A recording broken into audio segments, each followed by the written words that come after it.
Hello friends, आप सभी का स्वागत है एक और नए वीडियो में। आज हम लोग डिस्कस करने जा रहे हैं एक नया टॉपिक क्लाइमेटोलॉजी का। पिछले वीडियो में हम लोग ट्रॉपिकल साइक्लोन कंप्लीट कर चुके हैं, तो आज हम लोग एयर मास के बारे में जानेंगे कि नॉर्मल कंडीशन में एयर मास होता क्या है। फिर उसके बाद हम लोग टाइप्स वेप्स, अगर इस वीडियो में हो जाएगा, नहीं हो पाएगा तो एक और वीडियो में एयर मास डिस्कशन होगा। फिर उसके बाद हम लोग टेम्परेट साइक्लोन से पहले हम लोग पढ़ेंगे फ्रंट्स के बारे में। फ्रंट्स के बारे में पढ़ने के बाद फिर टेम्परेट साइक्लोन को पढ़ेंगे, पूरा क्लाइमेटोलॉजी कंप्लीट कर लेंगे, ठीक है। और फिर बचा हुआ जो ओशनोग्राफी का पार्ट है वो 5-6 लेक्चर में उसको भी कंप्लीट करने के बाद पूरा क्या बोलते हैं फिजिकल ज्योग्राफी आपको एकदम क्लियर हो जाएगा। इस वीडियो पर सारा फिजिकल ज्योग्राफी से रिलेटेड आपको कंटेंट प्रोवाइड हो जाएगा, मिल जाएगा, ठीक है। तो यही हमारा माइंड मैप है, यानी कि मैप है आगे बढ़ने का। तो आज हम लोग एयर मास के बारे में पढ़ने की कोशिश करते हैं और समझने की कोशिश करते हैं, ठीक है। सॉरी। तो चलिए एयर मास के बारे में समझते हैं कि एयर मास होता क्या है। तो एयर मास क्या है? The air with distinctive characteristic in term of temperature and humidity is called an air mass. यानी कि एयर मास वही एयर होता है जो सरफेस पे उसकी डिफरेंट डिफरेंट, देखिए एक एयर मास के जो एक एयर का पार्सल होगा वो एयर मास कैसे बनता है अभी हम लोग वो भी समझेंगे। तो समझिए कि एक एयर मास दूसरे एयर मास से इसी तरह अलग होता है कि उसकी डिफरेंट डिफरेंट प्रॉपर्टी होती है, कैरेक्टरिस्टिक होती है। किसके टर्म में? टेम्परेचर और ह्यूमिडिटी के टर्म में उसके डिफरेंट डिफरेंट प्रॉपर्टी होती है सभी एयर पार्सल की। इसीलिए उसको अलग अलग एयर मास यानी कि एयर मास की संख्या देते हैं। यानी कि एक ऐसा एयर जिसके अंदर प्रॉपर्टी डिस्टिंक्ट हो, अलग अलग हो टेम्परेचर और ह्यूमिडिटी की फॉर्म में, उसको हम लोग क्या कहते हैं? एयर मास कहते हैं, ठीक है। इतना तो आपको समझ में आया होगा। अब कोई भी एयर पार्सल कैसे एयर मास होता है? तो एयर जो मास होता है वो लार्ज बॉडी ऑफ एयर होता है having little horizontal variation in the temperature and moisture. यानी कि कोई भी एयर जो पार्सल होगा वो एयर मास तभी बनेगा जब उसमें उसमें अगर हॉरिजॉन्टल एक लाइन खींचेंगे उस एयर एयर पे, इमेजिनरी लाइन, मतलब समझने के लिए मैं आपको बता रहा हूँ। तो जितने भी पॉइंट्स इस हॉरिजॉन्टली इस पे लाई करेंगे इस लाइन पे, इमेजिनरी लाइन, तो वो सारी प्रॉपर्टी मैक्सिमम, मतलब लिटिल हॉरिजॉन्टल वेरिएशन, यानी कि ज़्यादातर वो सेम ही रहेगी। किसके कंपैरिजन में? टेम्परेचर और मॉइस्चर के कंपैरिजन में। और ये एक बहुत लार्ज बॉडी है। कितनी लार्ज है अभी मैं आपको बताता हूँ, ठीक है।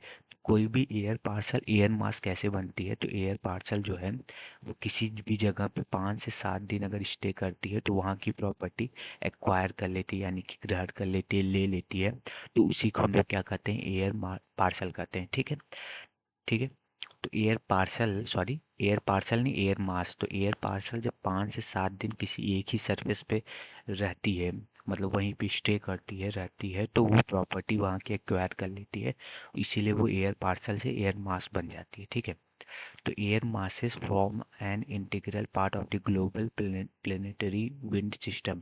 यानी कि विंड सिस्टम में भी ये एयर masses, जो बड़े बड़े एयर के पार्सल्स हैं जो सेम प्रॉपर्टी वो लिटिल हॉरिजॉन्टल वेरिएशन के साथ रहते हैं, वही वो बहुत ही इंटीग्रल पार्ट है किसके? ग्लोबल प्लेनेटरी विंड सिस्टम, यानी कि विंड सिस्टम में हवाओं को बहने में इनका भी बहुत इंपॉर्टेंट पार्ट है, ये आपको याद रखना है, ठीक है। जो एक एयर मास होता है वो they extend from the surface to the lower stratosphere and are across thousand of kilometre. यानी कि इनकी जो लंबाई है, ये जो ऊंचाई में, ये बहुत सरफेस से बहुत ऊपर तक एक्सटेंड रहते हैं एक एयर पार्सल, जो लगभग लोअर स्ट्रेटोस्फीयर तक होता है, जो अक्रॉस सरफेस से थाउजेंड ऑफ किलोमीटर कह सकते हैं इसकी हाइट होती है, फैला होता है एक एयर पार्सल, ठीक है। तो मैं आपको एक एयर पार्सल के, सॉरी, एयर पार्सल नहीं, एयर मास, जहाँ भी पार्सल निकले अगर गलती से तो एयर मास आप लोग समझिएगा, थोड़ा सा फंबल हो रहा है, ठीक है। तो एयर पार्सल नहीं, एयर मास एक्सटेंड होता है लोअर स्ट्रेटोस्फीयर में, कह सकते हैं cross thousands of kilometre from the surface, ठीक है। तो ये पहला नंबर एयर मासेस होगा, ये दूसरा, ये तीसरा, ये चौथा और ये पांचवा। मैं आपको यहाँ ये समझाना चाहता हूँ कि एयर पार्सल नहीं, एयर मास के लिए होमोजीनियस सरफेस चाहिए, यानी कि ऐसा एयर जो एक ही सरफेस पे उसका पूरा पार्ट हो, मतलब जहाँ भी वो स्टे करे वो एक ही सरफेस पे, या ओशियन के सरफेस पे हो, या लैंड के सरफेस पे हो, या वो पूरी तरह ओशियन सरफेस पे, लैंड के सरफेस में।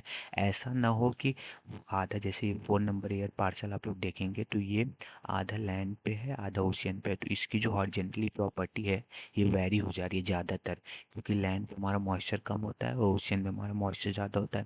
तो यहाँ पे हॉरिजेंटल जो प्रॉपर्टी है इस एयर पार्सल की वो बहुत ज़्यादा वैरी कर दे रही है, इसीलिए इसको हम लोग 4 नंबर को और 2 नंबर को हम लोग क्या कहते हैं, एयर मास नहीं कहेंगे। एयर मास उसी को कहेंगे ऐसे एयर पार्सल को जिसका जो हॉरिजेंटल प्रॉपर्टी है, हॉरिजेंटली जो वेरिएशन ऑफ प्रॉपर्टी है उसमें ज़्यादा वेरिएशन ना हो, लिटिल वेरिएशन हो। तो लिटिल वेरिएशन तभी होगा जब या तो वो पूरी तरह सरफेस पे होगा या पूरी तरह ओशन में होगा।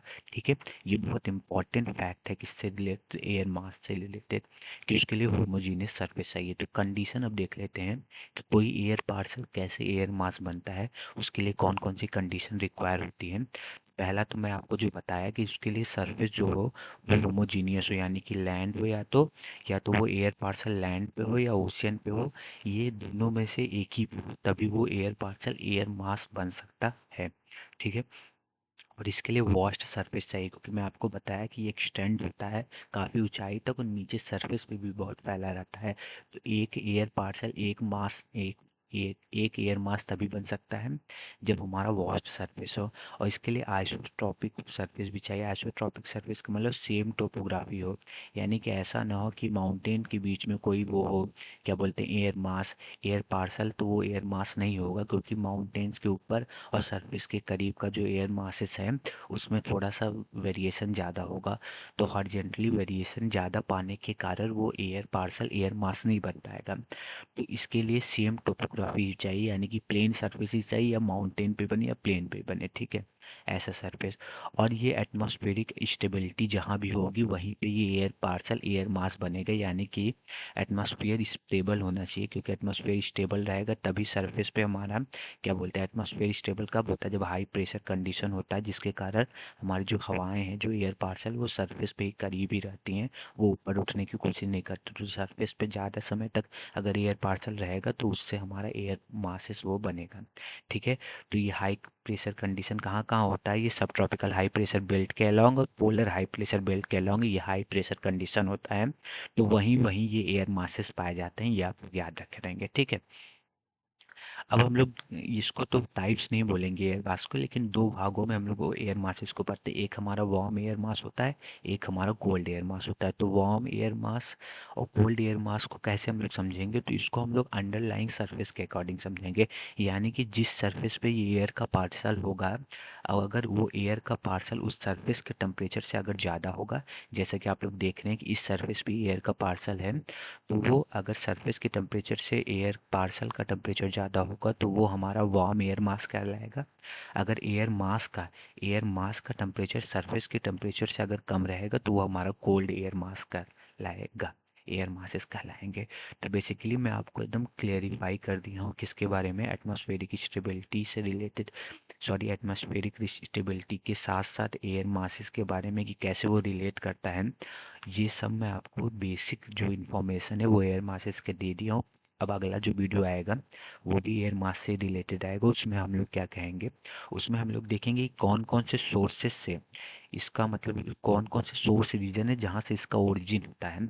अभी तो हम लोग कंडीशन देखेंगे कैसे एक एयर पार्सल एक एयर मास बन सकता है, लेकिन अब हम लोग देखेंगे किस किस सोर्सेस से इसका ओरिजिन होता है, यानी कि कहाँ कहाँ वर्ल्ड में एयर मासेस का ओरिजिन किस किस कंडीशन पे किस किस रीजन से होता है, और कितने टाइप्स के होते हैं, ये हम लोग पिछले अगले वीडियो में, सॉरी, जो आने वाला है वो हम लोग उसमें पढ़ेंगे। ठीक है, तो बेसिक हम लोग एयर मासेस को कवर कर लिए हैं। तो कमेंट करके ज़रूर बताइएगा कि वीडियो कैसा लगा, और वीडियो को लाइक एंड चैनल को सब्सक्राइब जरूर करिएगा। धन्यवाद।